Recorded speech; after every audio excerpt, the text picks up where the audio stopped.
sorry about that. Greetings, geeks and geekerillas. It is me. I am back. Sorry, not in the best of ways, but gotta push through because she's back, ladies and gentlemen. Geeks and geekerillas, as I like to say. Supergirl is back with possibly the best episode of the whole season.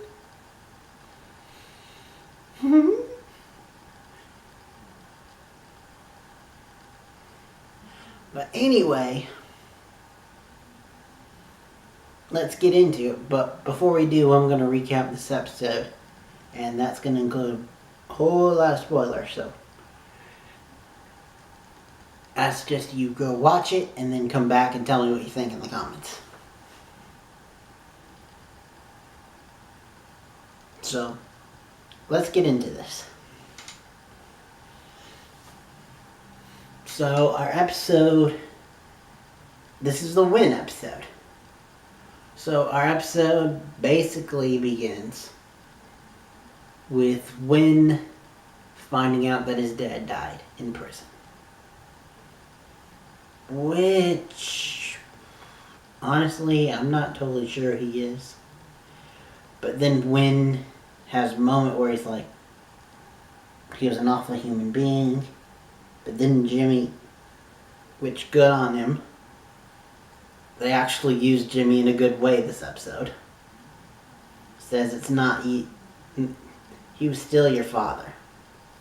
So it's okay to mourn him. And then they go to his funeral, and lo and behold, guess who shows up?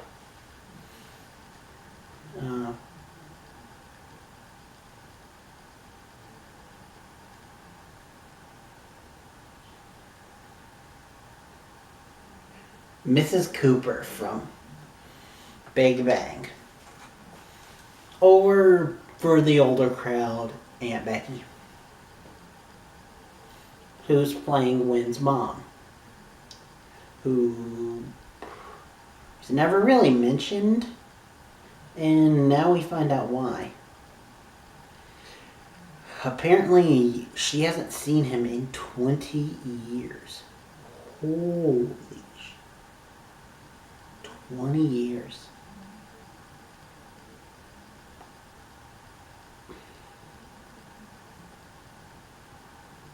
I can't imagine that.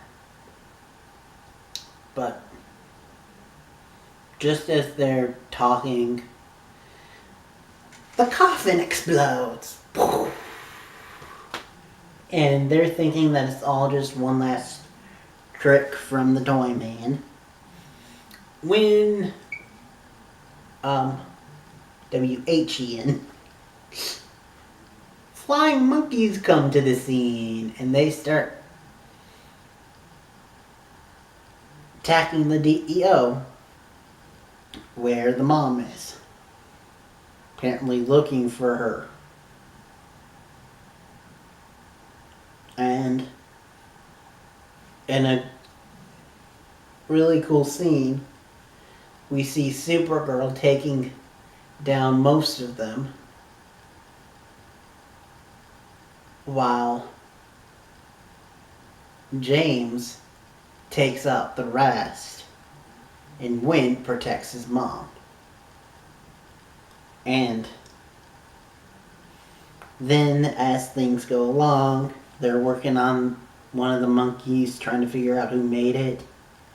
And Mom figures out who it is, but she doesn't want to tell anyone. So she steals a gun from the DEO and goes and confronts and finds out that it's a maintenance worker at the prison who fell smitten with Toyman and wanted to fulfill his last wish, which was to punish the mom if she ever broke their deal, because we found out that he put a thing on her saying that if she ever saw Winn, he'd kill Winn.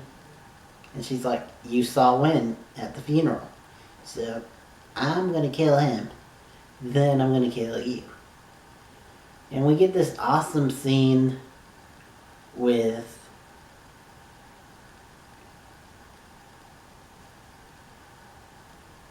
Mon-El, Kara,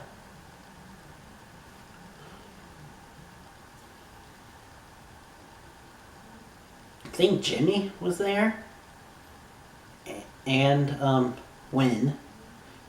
Don't know why Jean wasn't there. If he wasn't. Like I said, I'm a little out of it. But anywho, so this new protege kind of captures Kara, and Mon-El frees her by using a T-Rex. Yes, there was apparently a giant toy T-Rex there.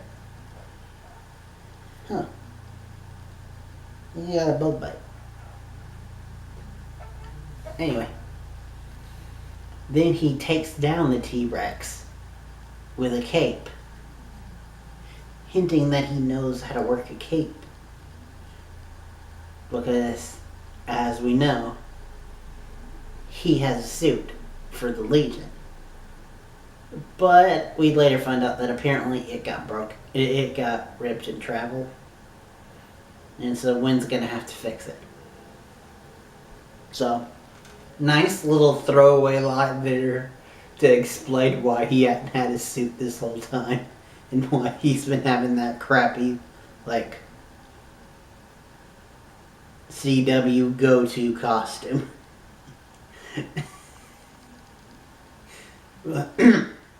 Anywho, while that's going on, Jimmy fights off some BattleBot RC car things while Winn saves his mom, and together with his mom, they defeat the woman, the protege. And they save the day. They then go back and the mom says how proud of him she is, and they have a huggy-feely moment. They even do some karaoke together, which I think I'd like to see him like actually do it on his own and try. Because for those that don't know, I think his name is Jeremy Johns. He can actually sing in real life. Like, he's really good. Like, there's video online of him killing a Celine Dion song. Well, no. A Celine Dion song that was originally a Meatloaf song. It makes sense. So, that was cool, and it's clear that she's going to stay around and probably be a recurring character for the rest of the season. Which is nice, and it is nice to have a good, happy parent story, because one of the subplots for this episode was really sad. It was basically it's the reveal that Jean's dad has the Martian equivalent of dementia. And slowly fading away, and it's like, oh shit. Alex finds out first, because, medical experience and all. And Jean's dad tells her not to tell Jean. So she doesn't. And I actually like this show because, in typical situations like this, with these, like, young adult shows, typically what happens is the person gets mad. Why didn't you tell me? And no, John doesn't. He just goes to Alex for comfort. Which is like yay and aw and sad at the same time. Then there was another kind of subplot thing of Mon-El wanting to talk to Kara. And they give it the air like he wants to maybe get back together or at least talk about his issues with Satin Girl, Imra. Because she lied to him and he lied to Kara. And Kara at the end tells him, no, can't do this. And I don't think Imra would like it. And he's like, no, I don't want to do that. Which I'm like, thank Rao. Because I don't think they're going to get back together. But they are rekindling a friendship, kind of. And he tells her the Legion's true mission with coming back. And that is the third word killer, Pestilence, turned into Blight, the big bad from his world. And they want to stop it beforehand. Which I think is pretty cool. And I wonder if Pestilence / Blight is maybe the true big bad of the whole season. You never know. Because another subplot, which made me think of it because it ties in, is James trying to contact Lena this whole entire episode because he wants to figure out like where they are as a couple. And she finally gets to him and says sorry she's been at a business thing. And we find out what the business thing is she's using high-tech secret Luthor equipment to, I guess, monitor and try to help Sam. Because it's pretty clear that she knows that Sam is Rain. Question now is, does she know that Kara is Supergirl? But that's a question for another day. Think I might have missed little things here and there. Maybe gotten some wrong because my head's not the best right now. Sorry about that. But I still wanted to do Supergirl. Anywho, I will see you guys tomorrow. Hell or high water. Because it is the Black Lightning finale.